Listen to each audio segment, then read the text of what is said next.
On va voir ensemble comment ton style vestimentaire peut trahir ta profession ou ton statut social. C'est parti.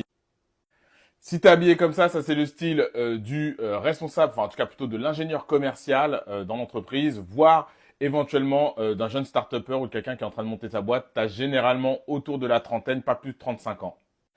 Si tu es habillé comme ça, tu travailles soit dans une banque à la finance ou en M&A, soit tout simplement dans un cabinet de conseil. Ça peut être du conseil en stratégie, en organisation, dans un Big Four, McKinsey, Roland Berger, BCG, un Big Four, peu importe. Voilà, tu travailles dans le cabinet de conseil, tu travailles dans un milieu ou même en private equity. Tu travailles dans un milieu ultra guindé et ça, du coup, c'est ta tenue de combat.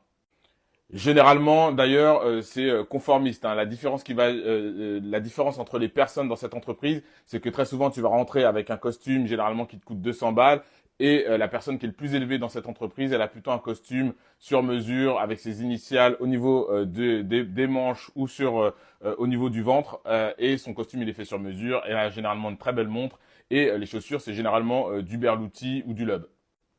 Là, tu viens de sortir des études, tu es une jeune fille. Alors, tu peux être éventuellement assistante de direction, assistante commerciale, exécutive assistante, mais généralement, c'est plutôt communication et marketing. Donc là, généralement, tu as moins de 30 ans, tu as entre 25 et 30 ans, et tu rentres dans le monde de l'entreprise et tu kiffes. Tu es une fille plutôt dynamique qui fait des after-work.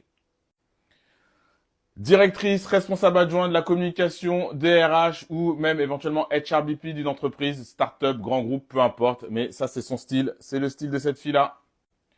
Ça, c'est soit le directeur financier ou l'adjoint du directeur financier ou le VP finance d'une boîte. Ça peut éventuellement, dans certains cas, être le responsable du commercial, sales, mais c'est quand même plutôt un style de directeur financier groupe ou éventuellement de DG. C'est-à-dire c'est le mec qui approche la cinquantaine ou qui a déjà la cinquantaine et qui a monté sa boîte et qui a des contacts et ça marche plutôt bien pour lui. Généralement plutôt mec calme, cool, tranquille, qui monte sa boîte.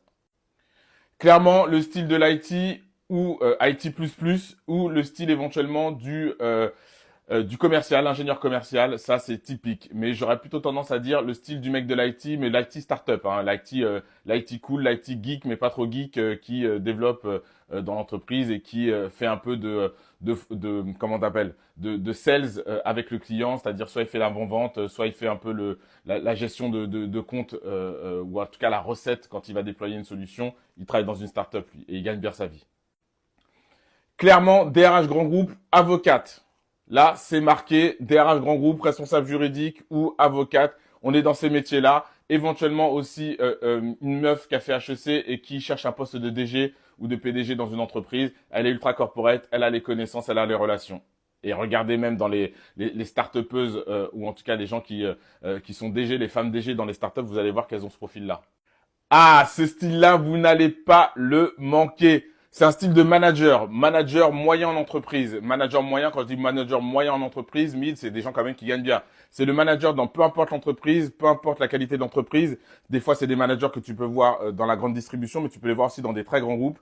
Manager qui est généralement entre 60 et 80 KE par an, 60-85 KE par an, qui est plutôt cool, qui aime le vélo, le running, ainsi de suite. Qui est ouvert, mais qui a parfois une petite pointe de remarque un peu bizarre. Vous me comprenez. Le gars de l'IT, n'en discutons plus, c'est dit. Ciao, à bientôt. À vous de me dire si vous avez reconnu certains de vos collègues dans ces styles-là. Dites-moi si vous voyez d'autres styles en commentaire. Et puis, pensez à liker, à vous abonner. À bientôt, ciao.